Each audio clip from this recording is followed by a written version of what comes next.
샬롬. 주님의 은혜가 여러분들 모두와 함께 하시기를 간절히 소망합니다. 여러분, 우리는 삶에서 문제가 생기면 자연스럽게 그 문제의 원인을 찾고자 합니다. 일이 어그러졌을 때 무엇이 잘못된 것일까를 우리는 묻게 되어지고, 내 예상과 다른 결과가 나오면 과연 누가 이것을 잘못한 것일까를 따지게 됩니다. 그런데 여러분, 이러한 때의 사람의 마음은 아주 쉽게 다음과 같은 쪽으로 기울어지기가 쉽습니다.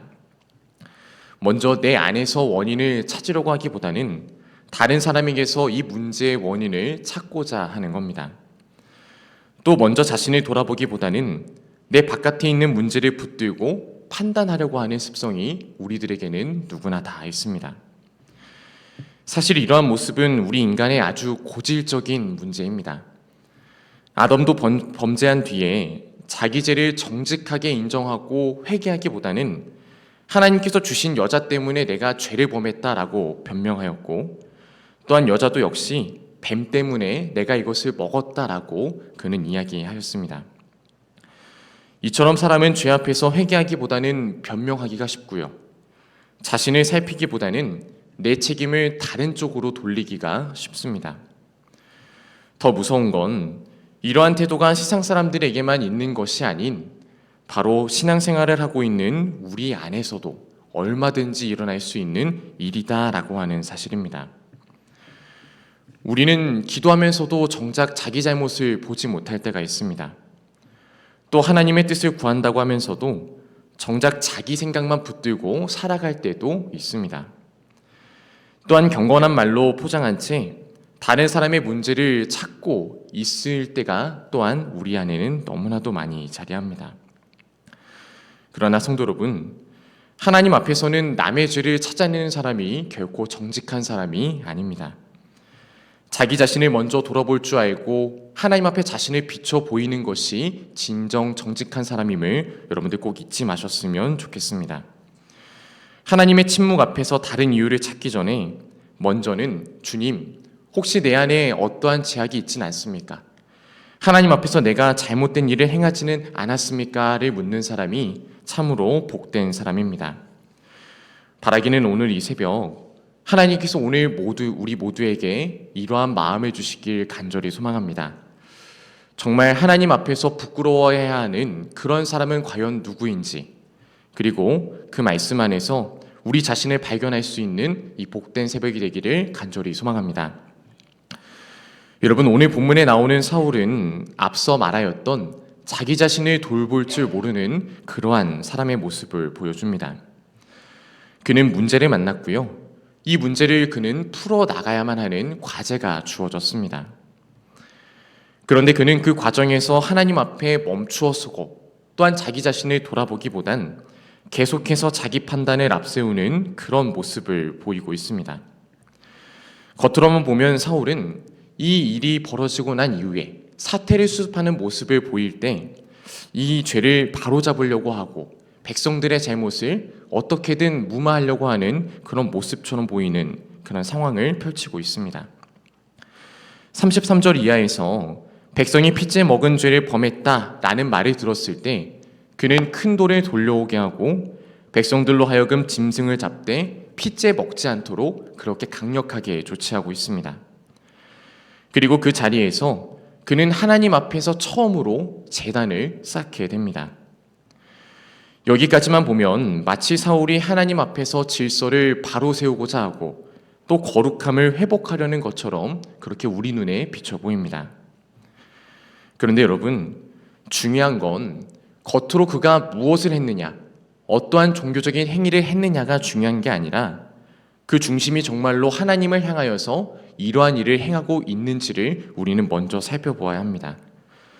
36절에 보면 사울은 이러한 일을 행한 이후에 곧바로 이렇게 말하고 있습니다. 우리 36절 말씀 함께 한 목소리로 봉독하겠습니다. 사울이 이르되 우리가 밤에 블레셋 사람들을 추격하여 동틀 때까지 그들 중에서 탈취하고 한 사람도 남기지 말자. 무리가 이르되 왕의 생각에 좋은 대로 하소서 할 때에 제사장이 이르되 이리로 와서 하나님께로 나아가사이다 하매. 아멘. 여러분, 이 말씀에서 나오는 구절을 통해 우리는 사울의 마음이 과연 어디를 향하고 있는지, 과연 앞선 일을 무엇 때문에 행하고 있는지를 우리는 살펴보게 됩니다. 그는 하나님 앞에 충분히 멈추어 서서 지금 이 상황이 왜 일어나고 있는지, 그리고 이 상황을 내가 어떻게 보아야 하는지, 왜 이런 일이 벌어지는지를 하나님 앞에 먼저 묻고 있지 않습니다. 오히려 자기 안에 있는 그 방향, 자신이 생각했던 그 인생의 뜻대로 그 일을 계속해서 밀어붙이려 하고 있습니다. 그나마 다행히 사울의 잘못된 모습을 보았던 제사장은 이리로 와서 하나님께로 나아가자라고 그에게 이야기합니다. 왜냐하면 지금 그에게 당장 필요한 것, 이스라엘 백성들에게 가장 먼저 필요한 것은 블레셋을 향한 더 빠른 추격과 더 강한 결단이 아니라 하나님 앞으로 나아가서 그들 백성의 죄를 회개하는 일이었기 때문입니다. 그래서 제사장이 그의 결정에 제동을 걸고서 먼저 우리가 하나님께 나아가자라고 이야기를 하고 있는 겁니다. 사랑하는 성도 여러분, 우리의 신앙도 이 차이를 잘 분별할 수 있어야 합니다. 사람은 일이 잘 안 풀리면 오히려 더 빨리 움직이려고 하고 더 세게 밀어붙이려고 하고 더 강한 결심으로 이 사태를 뚫고 나가고자 합니다. 그러나 믿음은 언제나 우리의 속도보다도 우리 인생의 방향을 묻고 있습니다. 중요한 건 내가 지금 열심히 어디로 가고 있느냐가 아니라 어느 방향을 향해서 나아가고자 하느냐입니다. 사울의 문제는 전혀 하나님을 찾지 않았다라는 데만 있지 않았습니다. 하나님을 찾고 있었던 그 모양 자체는 가지고 있었으나 실제로는 자기 뜻이 하나님의 뜻보다 앞서 있었다라는 부분에서 그에게 가장 큰 문제가 있었습니다. 하나님께 앞서서 뜻을 구한다기보다도 자기 계획을 계속해서 진행하면서 하나님, 내 계획에 동의해 주세요. 하나님, 내 뜻대로 할 수 있게 해주세요 라고 끝까지 자기 고집을 부리고 있었다라는 것이죠. 여러분, 이러한 모습이 정말 순종일 수 있을까요? 여러분은 이것이 순종이라 생각하십니까? 참된 순종과 믿음은 내 계획을 하나님께 승인받는 것이 아니라 내 계획이 멈추더라도 하나님의 뜻을 먼저 구하는 것임을 여러분들 꼭 잊지 마시기를 간절히 소망합니다. 오늘 이 자리에 계신 여러분들 중엔 사울과 같은 길을 걸어가지 않기를 간절히 소망합니다. 기도는 하고 있지만 이미 내 마음의 결론은 다 지어놓은 채 하나님께서 내 생각을 따라와 주시기만을 바라는 마음이 있었다면 하나님의 뜻을 묻는다고 하면서도 사실은 내 판단과 내 바람을 끝까지 밀어붙이고 있었다라고 한다면 오늘 이 시간 그러한 모든 모습들을 하나님 앞에 내려놓을 수 있길 간절히 소망합니다. 이어서 37절 말씀을 보면 사울은 하나님께 다음과 같이 묻습니다. 우리 함께 이 말씀 봉독하겠습니다. 사울이 하나님께 묻자오되 내가 블레셋 사람들을 추격하리이까 주께서 그들을 이스라엘의 손에 넘기시겠나이까 하되 그날에 대답하지 아니하시는지라. 아멘. 제사장이 떠밀림을 받아서 겨우겨우 하나님께 뜻을 묻기는 하였지만 하나님은 사울의 이 물음에 대하여 아무런 대답도 하시지 않았습니다. 여러분, 왜 하나님께서 그에게 답을 주시지 않고 있으실까요? 이는 지금 그에게 필요한 것이 전쟁을 지속할 것이냐 혹은 그렇지 않을 것이냐가 중요한 게 아니었기 때문입니다. 이 순간은 그런 것을 구할 때가 아니라 앞서 말했듯이 잠시 멈추어 서서 그의 죄를 하나님께 드러내고 자기 자신을 돌봐야 하는 때였기 때문에 하나님은 그가 전쟁을 지속하냐 마냐에 대해서 응답하시지 않으신 겁니다. 먼저 내 자신을 살피면서 주님, 과연 내가 무엇을 잘못했습니까? 과연 이 백성이 무엇을 잘못했습니까? 라고 물어야만 했었던 겁니다. 그런데 사울은 어떻게 반응하고 있을까요?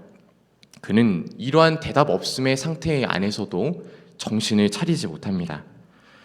그는 하나님의 침묵 앞에서 먼저 자신을 돌아보지 못하고 곧바로 그 다른 곳에서 하나님께 나아가며 침묵의 원인을 찾으려 합니다.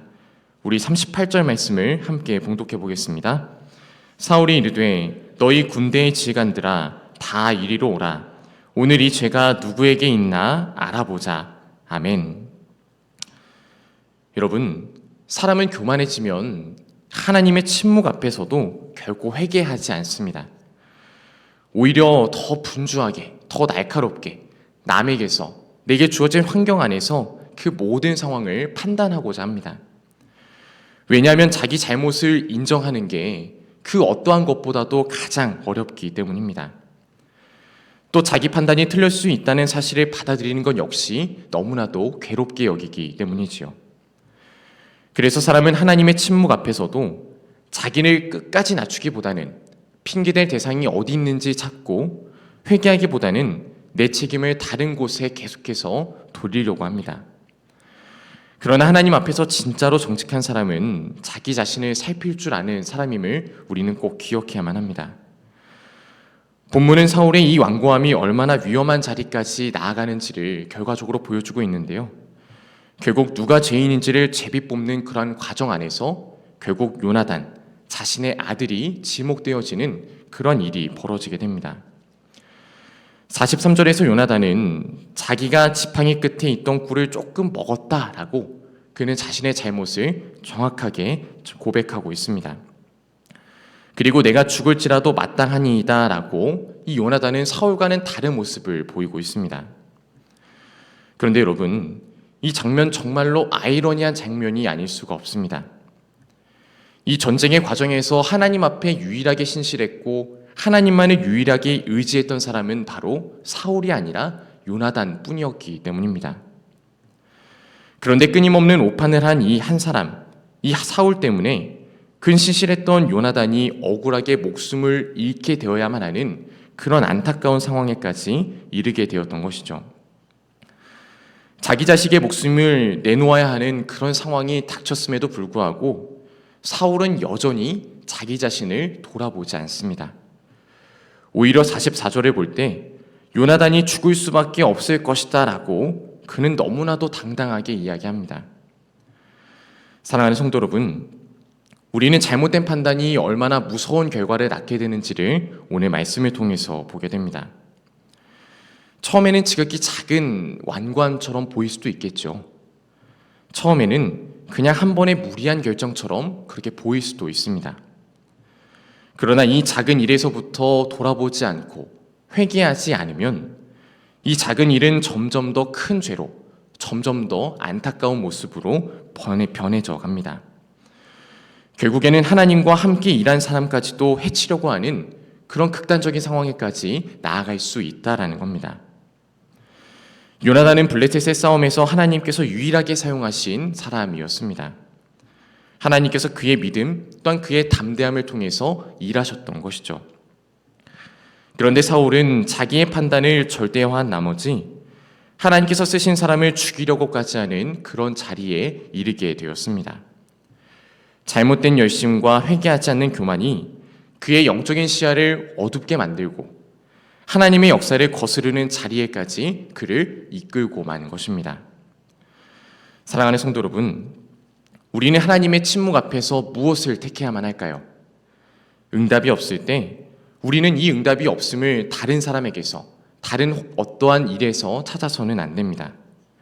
가장 먼저 해야 할 일은 내 자신을 주님 앞에 정직하게 세우는 일임을 우리는 꼭 잊지 말아야만 합니다. 주님 앞에 내가 내놓아야 할 죄는 없는지, 내가 돌아보아서 회개할 것은 없는지를 먼저 질문할 수 있는 우리 모두가 될 수 있기를 주님의 이름으로 간절히 소망합니다. 여러분, 말씀을 정리하겠습니다. 오늘 본문에서 사울은 계속해서 내 잘못된 판단을 뒤엎을 다른 죄인을 찾고 있었습니다. 하나님께서 왜 대답하지 않으셨는지, 누구 때문에 문제가 생겼는지, 누가 책임을 져야 하는지를 그는 계속해서 묻습니다. 그런데 정작 하나님 앞에 가장 부끄러워해야 할 사람은 누구였을까요? 바로 사울 자신이었습니다. 하나님의 뜻을 구하지 않았던 이 사람, 하나님의 침묵 앞에서 자신을 돌아보지 않았던 이 사람이 가장 먼저 하나님 앞에 나아가야만 했던 사람이었던 겁니다. 오늘 말씀은 우리에게 다음과 같은 사실을 묻습니다. 정말 하나님 앞에서 부끄러워야 할 죄인은 누구인가? 정말 하나님 앞에서 우리가 어떻게 나아가야 하는가를 오늘 말씀은 우리에게 묻고 있습니다. 내 기도가 막힐 때, 내 일이 꼬일 때, 내 마음이 답답할 때 여러분들 먼저는 자기 자신을 돌아보실 수 있길 간절히 소망합니다. 겸손히 주님 앞에 나아가 내 죄를 주님께 아뢰고 그 모든 것을 올려드려 하나님께서 나를 온전히 이끄시기를 구하는 우리 모두가 될 수 있길 주님의 이름으로 간절히 소망합니다. 내게 기도하겠습니다.